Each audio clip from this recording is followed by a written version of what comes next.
গঠন হিচাপে কৰিলোঁ। আমাৰ টোটেল আছিলে 6,200 বিঘা মাটি আছিলে আৰু তাতে প্ৰায় 710 ঘৰ ফেমিলি আমাৰ আছিল।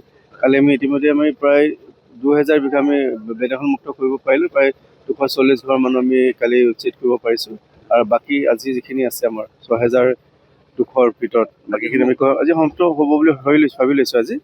আৰু বহুখিনি মানুহ কালি এভিকশ্যনৰ পাছত কিছু যাবলৈ আৰম্ভ কৰিছে তেওঁলোকে।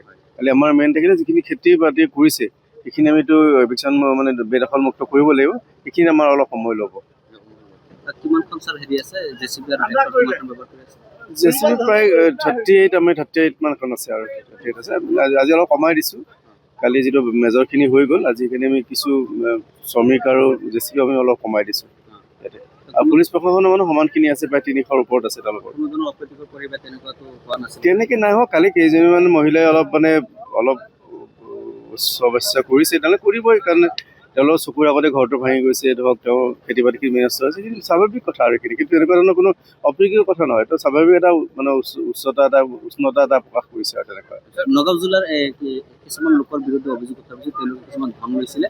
তেওঁলোকে কালি কৈছে কিবা পইচা দি কিনে দিছিলে, তেওঁলোকক এভিকশ্যনটো ষ্টে কৰিব বুলি ভাবিছোঁ। আৰু আমিও সেইটো শুনিছিলোঁ যে কেইটামান চৰৰ কথা হৈছে, আৰিমাৰী চৰ আৰু বেতলিবাৰী চৰ, এইকেইটা চৰৰ পৰা তেওঁলোকে পইচা লৈছিলে।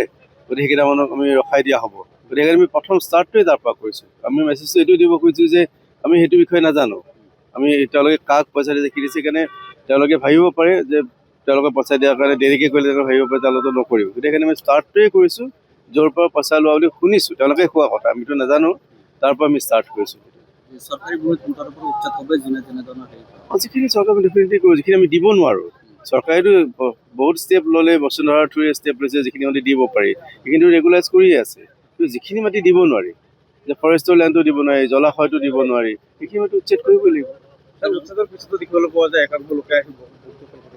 সেইকাৰণে আমি এটা যিটো ফৰেষ্টৰ আমি সেইকাৰণে কৈছোঁ যে পষ্ট এভিকশ্যন প্লান যিটো লাগে, যে তেওঁলোকে পষ্ট পিলাৰ মাৰিব লাগে, তেওঁলোকৰ পেট্ৰলিংটো ঠিক কৰিব লাগে, সেইটো বঢ়াব লাগিব। কাৰণ সেইটো নহ'লে আকৌ আগৰ নিচিনাকৈ হৈছে। ইয়াতো আমি যে কালি যিখিনি জেগাত কৰিছোঁ, তাৰে কিছু জেগাততো আগতে কৰা জেগা আছিলে, কিন্তু সেইখিনি ধৰক আমি পষ্ট এভিকশ্যন প্লেনটো নথকাৰ কাৰণে হৈছে। গতিকে এইবাৰ সেইকাৰণে আমি স্পেচিফিকেলি বাৰে বাৰে কৈছোঁ যে তেওঁলোকে যদি এভিকশ্যন প্লেন মতে যিটো প্লান্টেশ্যনৰ যিটো প্লেন আছে, সেই প্লেনটো যাতে তেওঁলোকে ইয়াত কৰে। ছাৰ, এনে দেখা হৈছে তাৰ দিয়া আছিলে, তাৰপিছতো ইয়াত মানুহ সোমাইছে। আৰু যি কেম্প আছিলে, এই কেম্পৰ 1 কিলোমিটাৰ ইয়াতে এটা গাঁৱৰ নিচিনা গাঁৱৰ পৰিৱেশ সৃষ্টি হৈছিল। বনকৰ্মীয়ে সেইকাৰণে এইবাৰ কৈছোঁ, এইবাৰ যদি সেইটো পুনৰ যদি সেইটো হৈ নুঠে, তাৰ কাৰণে তেওঁলোকে অলপ সচেষ্ট হৈ থাকিবৰ কাৰণে জনাইছোঁ তেওঁলোকক।